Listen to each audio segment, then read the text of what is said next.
Shalom Bapak Ibu Saudara. Jumpa lagi dengan saya Nelinda yang selalu punya pengalaman dengan Tuhan. Luar biasa. Saya mau sharing lagi satu pengalaman hidup saya dengan Bapak Ibu Saudara. Kisahnya begini. Kalau saya mau bilang firman Tuhan itu luar biasa ya. Karena ada firman Tuhan katakan bunyinya demikian. Jalanmu bukan jalanku, rancanganku di atas rancanganmu. Itu luar biasa, memang benar. Jadi kadang-kadang apa yang kita pikirkan dalam kehidupan kita itu terjadi tidak seperti apa yang kita inginkan. Nah, tahun 2000 itu saya pernah ada beli wajan gede buat masak banyak orang waktu itu. Jadi waktu itu masak untuk kalau nggak salah itu ada masalah apa ya, tawuran antara desa, kalau nggak salah di Kendal Jawa Tengah itu, sehingga banyak brimob yang harus datang untuk pengamanan. Zaman tahun 2000 tuh belum ada catering seperti sekarang Bapak Ibu Saudara, masih jadul kan zaman itu, sehingga kita ibu-ibu harus masak gitu. Nah, saya beli wajan, saya beli dandang yang gede, saya beli panci-panci yang gede gitu yang kita pakai.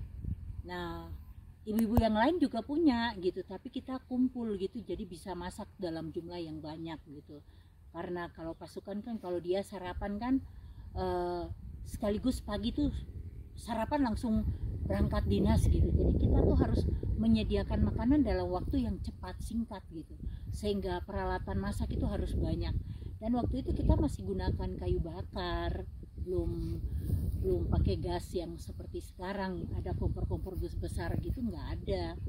Nah, ceritanya setelah itu peralatan ini tidak dipakai lagi dan tersimpan aja begitu di gudang saya, tersimpan aja begitu bertahun-tahun, lebih dari 20 tahun.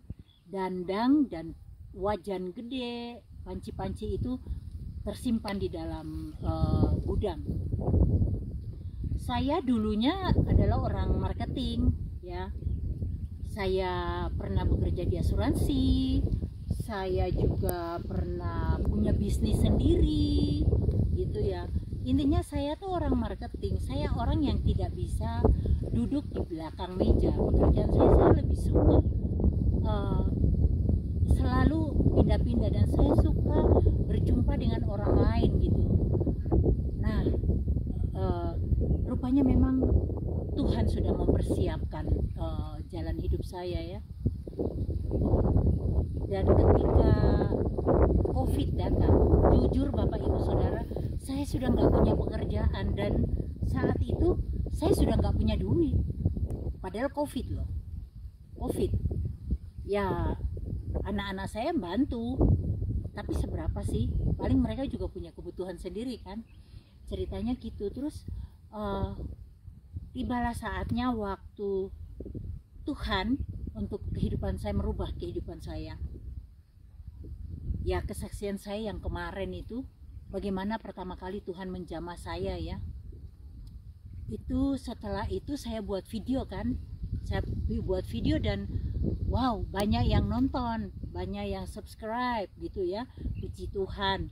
Karena itu di luar ekspektasi saya sebagai manusia, itu di luar dari kemampuan saya.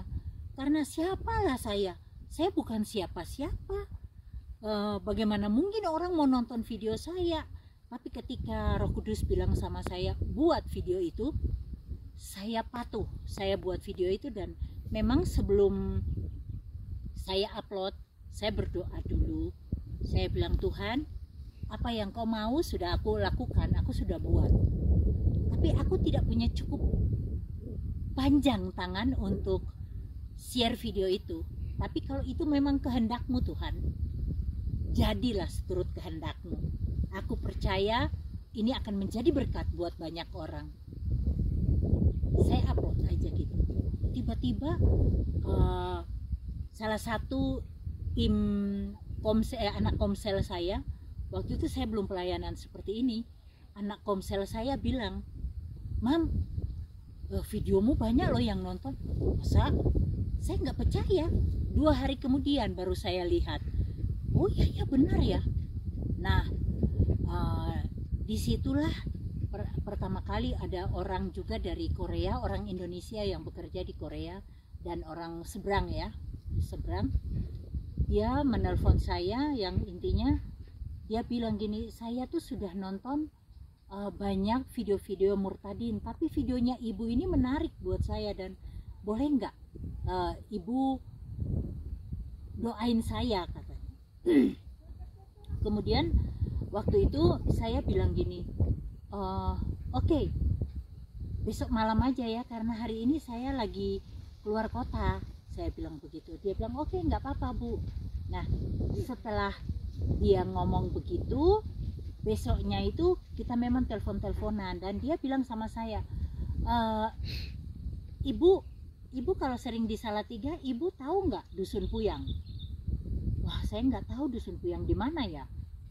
Dia bilang ada satu Dusun Puyang yang mayoritas orang Kristen di sana, dan itu dekat dengan hutan pinus, katanya. Wah, saya tanya sama yang keluarga saya, semua nggak ada yang tahu. Terus salah satu tim saya pulang di rumah, cerita di keluarganya, dan ternyata salah satu dari ponakannya menikah dengan satu hamba Tuhan dari Dusun Kerangkeng, yang mana dusun itu berdekatan dengan Dusun Puyang. Dia bilang, "Le, itu kan dekat dengan tempatnya Mas Mul," katanya gitu. Akhirnya dari perjalanan itu kami bisa ke Dusun Puyang dan berjumpa dengan Pak Juri di sana, ya, yang sekarang Pak Juri jadi saudara saya. Puji Tuhan, punya saudara baru dalam seiman. Kemudian kami mulai pelayanan. Nah, terus secara ekonomi juga saya memang saat itu betul-betul saya kesulitan. Jadi kalau kita mau pelayanan, kadang-kadang itu saya mesti telepon ke anak saya minta uang untuk uang bensin, uang makan di jalan, karena cukup jauh dari Semarang ke sini tuh jauh. Ini di Dusun Gedong ini saya buat video ini. Salah satu dusun yang pertama kali juga saya datang di sini. Nah, waktu itu terus ada salah satu donatur dari Pramana, Ibu Mantu namanya, Ibu Mantu. Nah, Ibu Mantu kontak saya, terus Ibu Mantu bilang, "Bu, mau nggak masak dan berbagi?" Intinya diakonia, masak dan berbagi dengan orang di tepi jalan yang orang susah. Saya mau. Wow, saya teringat lagi peralatan saya ya. Saya masak waktu itu. Kemudian berjalannya waktu, Ibu Mantu ada di dalam salah satu kepengurusan dari Yayasan Damaris Pancasila yang sampai sekarang masih ada pelayanan diakonia. Ini yayasan inspirasi dari Pastor Paul Zhang. Beliau yang bilang kasih makan orang susah, dan puji Tuhan banyak donatur yang berkontribusi di situ. Jadi sudah 2 tahunan ada ya, 2 tahun lebih deh kayaknya. Saya ikut memasak dari Yayasan Damaris Pancasila, saya diaken dari Salatiga. Setiap minggu kami masak dan berbagi. Tapi saya mau katakan bahwa dengan pelayanan diakonia ini, saya juga bisa ikut makan. Saya bisa bisa melayani Tuhan karena diakonia ini, dari diakonia ini. Dalam hidup kita kadang-kadang hal-hal yang kita tidak pikirkan itu yang Tuhan sediakan buat kita. Makanya Tuhan bilang kita itu lebih berharga dari burung pipit. Memang benar, kita itu lebih berharga dari burung pipit. Pemeliharaan Tuhan itu sempurna. Tadi wajan-wajan dandang saya akhirnya bisa kepake lagi untuk memasak. Ya, saya selalu bilang, Tuhan, rancanganmu luar biasa dalam hidupku. Apa yang tidak pernah saya pikirkan, apa yang tidak pernah saya bayangkan, itu yang Tuhan sediakan untukku. Dan lewat pelayanan diakonia ini, saya boleh hidup. Saya dan anak saya boleh hidup gitu. Puji Tuhan. Dan sampai saat ini Yayasan Damaris juga masih aktif. Mungkin Bapak Ibu bisa lihat di YouTube juga maupun di Instagramnya Yayasan Damaris Pancasila. Mungkin Bapak Ibu mau kontribusi juga untuk berbagi dengan orang-orang susah di tepi jalan. Bapak Ibu Saudara bisa transfer, karena biasanya dari yayasan ada memberikan nomor rekeningnya. Jadi Bapak Ibu bisa kontribusi juga seberapapun yang Bapak Ibu mau memberikan kontribusinya, itu tidak jadi masalah, tapi ada hati kita untuk berbagi dengan orang lain. Karena kadang-kadang kita menemukan orang yang sudah berhari-hari tidak makan loh. Saya beberapa kali menemukan orang yang sampai menangis waktu diberikan nasi. Ibu saya sudah 3 hari kesulitan makan. Saya sampai ikut nangis. Ibu mau berapa box? Saya kasihkan. Saya minta 4, boleh enggak? Boleh. Ada cucu saya 1 di rumah masih kecil, kasihan kelaparan. Kadang-kadang mungkin Bapak Ibu Saudara yang punya duit enggak akan merasakan kelaparan seperti itu. Tapi bagaimana dengan mereka yang punya nasib yang susah seperti itu? Kami yang di lapangan, melayani di lapangan ya, sering sekali hal-hal yang membuat saya tuh menangis. Kadang-kadang berjumpa dengan orang tua ataupun orang dengan gangguan jiwa yang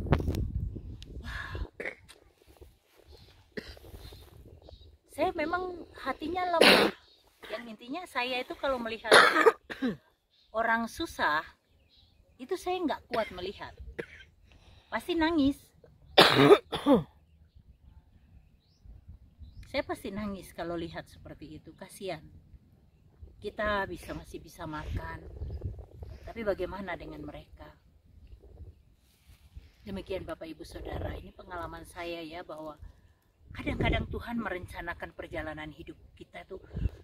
Makanya rancangan Tuhan untuk hidup kita tuh sebenarnya sewaktu Tuhan menaruh kita dalam rahim ibu kita, Tuhan sudah rancangkan jalan hidup kita. Segala berkat kita itu Tuhan sudah berikan waktu kita ditaruh di rahim ibu kita. Luar biasa loh Tuhan tuh. Kalau saya renungkan lagi, wow, dahsyatnya perbuatan Tuhan itu ya, dahsyat banget. Karena saya tidak menyangka saya bisa dapat berkat dari situ. Saya bisa melayani, saya bahkan bisa berbagi dengan murtadin-murtadin yang susah. Murtadin-murtadin yang susah selalu menghubungi saya, sharing dengan saya. Mereka menangis, minta bantuan. Saya nggak punya hati yang pelit gitu ya.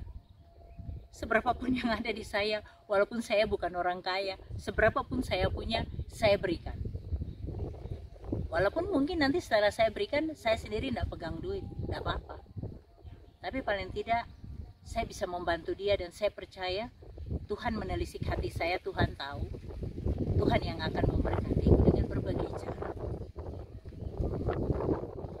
Tuhan kita tuh ajaib Bapak Ibu Saudara. Asal kita mau sungguh-sungguh kita punya hati dan pikiran yang positif sama Tuhan. Kita punya prasangka yang baik pada Tuhan. Dan selalu mengucap syukur dalam segala hal. Apapun itu, ucap syukurlah. Karena dengan mengucap syukur, berkat itu akan datang. Apapun kondisi kita, mungkin secara kedagingan kita gak enak, pahit rasanya. Tapi kalau kita mengucap syukur, terus ucap syukur, kita gak tahu rencana Tuhan. Di balik dari yang tidak enak itu, ada yang manis yang Tuhan sediakan. Seperti tadi saya cerita, kembali ke wajan dan dandang peralatan masak. Itu luar biasa. Tuhan sudah persiapkan jauh-jauh, 20 tahun lebih loh. Itu tersimpan dan tidak terpakai. 2 tahun terakhir ini terpakai luar biasa Tuhan itu. Saya kadang-kadang juga ada teman atau saudara yang menitipkan,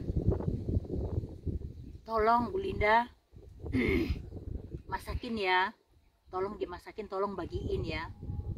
Saya kalau terima begitu biasanya ya saya masak, saya perlakukan juga seperti apa yang saya lakukan buat Yayasan Damaris. Saya foto, saya videoin, bahkan waktu saya menyerahkan ke orang juga saya videoin. Karena kepercayaan donatur itu penting sekali. Ketika donatur sudah tidak percaya sama kita, dia tidak akan memberikan lagi. Tapi donatur itu memberi, itu dia mau kita itu ada keterbukaan, kita harus jujur. Seberapapun, mungkin cuma 50.000, tapi itu sangat-sangat berarti. Dari kekurangannya dia memberi. Jadi kita harus sangat menghargailah apa yang diberikan buat pelayanan itu. Begitu Bapak Ibu, mungkin sharing bagaimana rancangan Tuhan dalam hidup kita anak manusia. Percayalah, mungkin saat ini Bapak Ibu Saudara mungkin yang lagi dalam kesusahan, ucap syukurlah, jangan marah, jangan jengkel. Kalau ada yang bersalah menipu Bapak Ibu Saudara, lepaskan.